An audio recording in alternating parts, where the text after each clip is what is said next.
Well, the holidays can be a really joyous time of year, but it can also be a really difficult time for those who are dealing with grief. So joining us this morning with some advice on just navigating the holidays is Carla Harvey, a Chicago-based grief specialist. Great to have you in with us. Thank you. Thanks for having me. Yeah, let's start with the people who are maybe celebrating the holidays for the first time without a loved one. Maybe they lost someone this year and recently. What is your advice to them as they just navigate all these emotions? Yeah, grief is really hard to navigate around the holidays, especially really soon after a loss, because it's ingrained in us that the holidays are a time to spend with family and friends, and when your person isn't there, it cuts really deep, again, especially that first holiday without them. Also, there's a lot of hustle and bustle going on around you.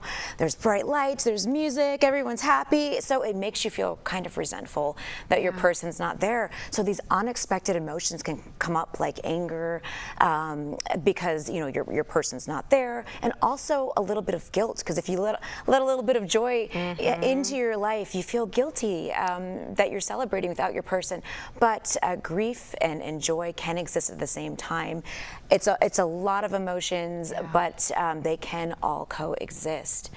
Which is good to just keep in mind as we navigate Thanksgiving and then Christmas or whatever holiday that people celebrate. So many may find comfort, maybe they do, in kind of honoring their loved ones during some type of family tradition.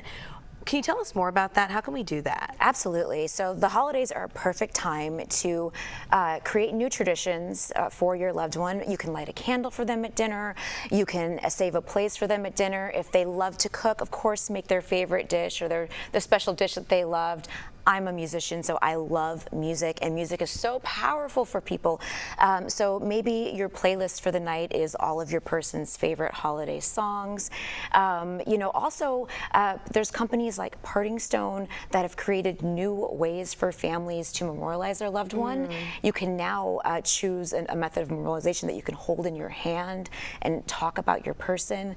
I recommend sharing stories around the table about your person. Sometimes people are afraid to talk about the person. They're afraid of the heavy emotions, but those heavy emotions turn to joy. They turn to laughter. They turn to storytelling, which is healthy for everyone. Absolutely. So let's talk to someone who may be watching that they know someone who's experienced loss. And sometimes it could be so hard, especially if you haven't dealt with grief yourself, to support and show love.